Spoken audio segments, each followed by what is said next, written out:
Okay, so I got this Calido guitar. Um, it's been a few months, and I have just been playing it nonstop. I did an unboxing video at first, and I didn't realize how faint this microphone is. The uh, Marantz Professional Pod Pack 1. It was a great deal, but it isn't super loud. It's good for recording with like Audacity, but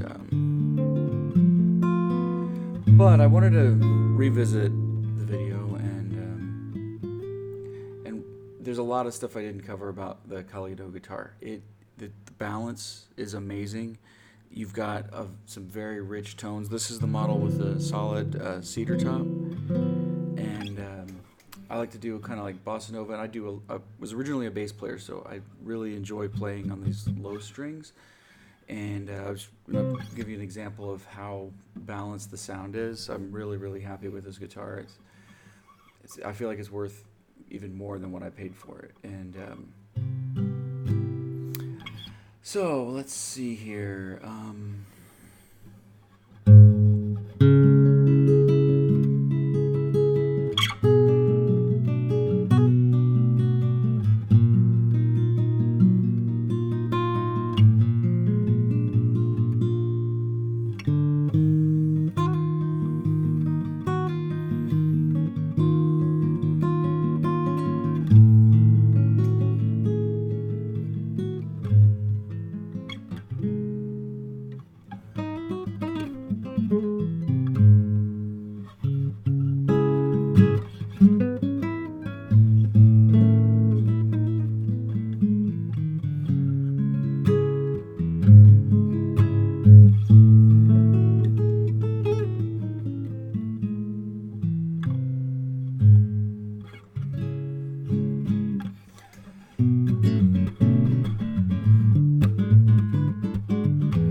So, some of the things that I've really come to appreciate about this guitar, for one, once it's settled for about a month and it's acclimated to the environment, the strings really stay in tune for a very, very long time, and I'm really happy with that. I love the. I have a feeling it's the ebony fretboard that makes the attack. It's just a nice solid. I really think it affects the tone in a positive way. I've played with some with like the rosewood fretboard, and I feel like this. It feels like it's part of what's.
course, one of the wonderful things that they included, it's upstairs still, is a nail file, and it is a game changer. I've kept growing them out, but my job involves me putting my hand in a jewelry cleaner, and it dries out my nails and they break. But so far, this time around, they're holding up.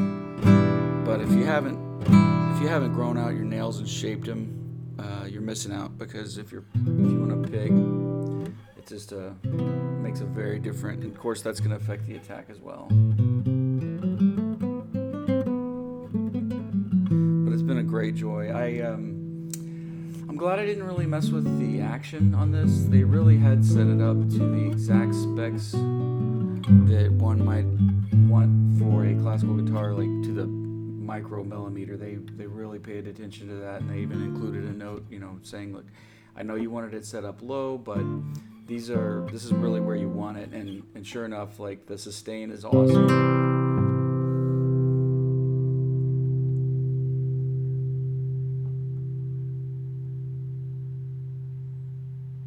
It just goes for days, and I wouldn't have gotten that if I'd gotten the spruce top.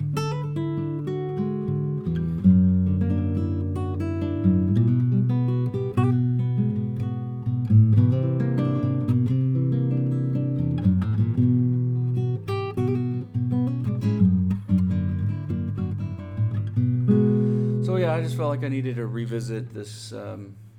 The video that introduces people to this wonderful guitar. This is the one with the Koa back and sides, and just absolutely love this thing. I don't think that I'll ever need a classical guitar again. It's as good to me. It's as good as I could expect it to get.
So yeah, I can't recommend the Calido guitar enough. It's fantastic. I'm really glad I didn't go with like something mass-produced, and especially glad I didn't go with something that has all these tone woods and then electronics which interfere with the vibration. I think that's key. I've actually, on my antique guitar, I accidentally cracked this part once when a 12th string fell on it, and it forever killed that low mid-range.